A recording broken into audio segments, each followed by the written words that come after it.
Wenn sich im Oktober die Herbstferien dem Ende zuneigen, die Temperaturen erstmals wieder um den Gefrierpunkt tanzen und es höchste Zeit ist, das Auto auf Winterreifen umzurüsten, dann steht meist auch die Einlagerung des Zeltanhängers an. Außer natürlich, man plant so wie ich noch ein kleines Experiment in Sachen Wintercamping. Beim Durchstöbern des Camperzubehörs stößt man beim Thema Winterlagerung schnell auf die sogenannte Winterplane.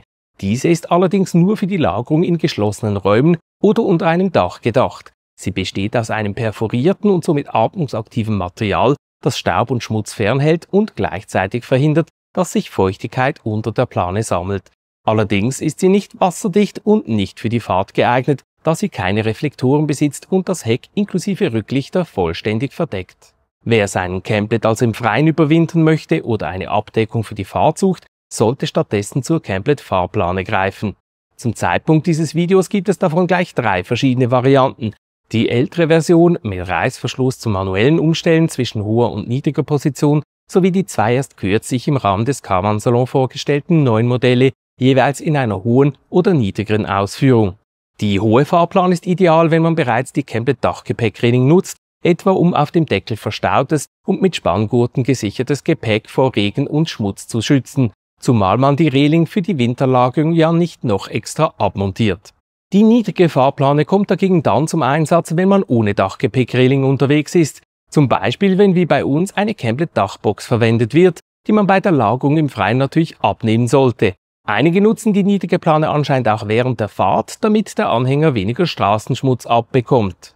Egal für welche Variante man sich am Ende entscheidet, zur Winterlagerung im Freien empfiehlt es sich, die Fahrplane um 180 Grad zu drehen. So wird nämlich nicht die Front, sondern das Heck vollständig abgedeckt und besser vor Wind und Wetter geschützt.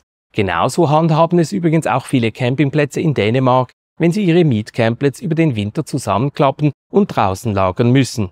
Unser Camplet-Zeltanhänger steht allerdings in einer rundum geschlossenen Tiefgarage, in die weder Wind noch Regen gelangen können.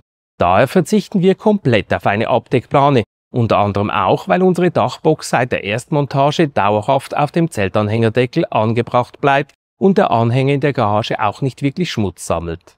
Einen Tipp kann ich aber allen Camperbesitzern noch auf den Weg geben, egal ob mit oder ohne Plane. Legt bei längerer Lagerung, vor allem über den Winter, unbedingt einen stromlosen Luftentfeuchter in den Anhänger.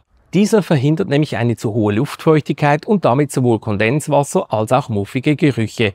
Man muss dabei auch nicht zu einem speziellen Wohnwagenluftentfeuchter aus dem Campingshop greifen, sondern findet diese normalerweise in fast jedem Laden oder überall online zu kaufen. Diesen hier habe ich zum Beispiel über Amazon für unter 10 € bestellt. Die dazu passenden Granulatbeutel tausche ich dann jeweils vor der nächsten Wintereinlagerung aus. Ich gebe zu, in den ersten Jahren haben wir auch komplett darauf verzichtet und nie Probleme gehabt. Trotzdem lohnt es sich, auf Nummer sicher zu gehen, deshalb steht inzwischen auch bei uns im Winter immer ein kleiner Luftentfeuchter im Anhänger. Übrigens kann man den Camplet-Zeltanhänger bei Platzmangel auch hochkant lagern. Dazu wird eines der Räder abmontiert und durch den optional erhältlichen Seitenlagerbügel ersetzt. Achtet aber darauf, vorher das ganze Campingzubehör herauszunehmen, sonst fliegt euch beim Aufrichten nicht zuletzt das komplette Geschirr durch die Küche. Ich hoffe, du hast jetzt einen guten Überblick über die verschiedenen Camplet-Abdeckplanen und die richtige Winterlagerung. Wenn du noch mehr Tipps und Tricks rund um den Camplet Faltcaravan suchst, im Video hier oben findest du gleich noch 10 weitere davon. In diesem Sinne, bis zum nächsten Video und weiterhin frohes Campen.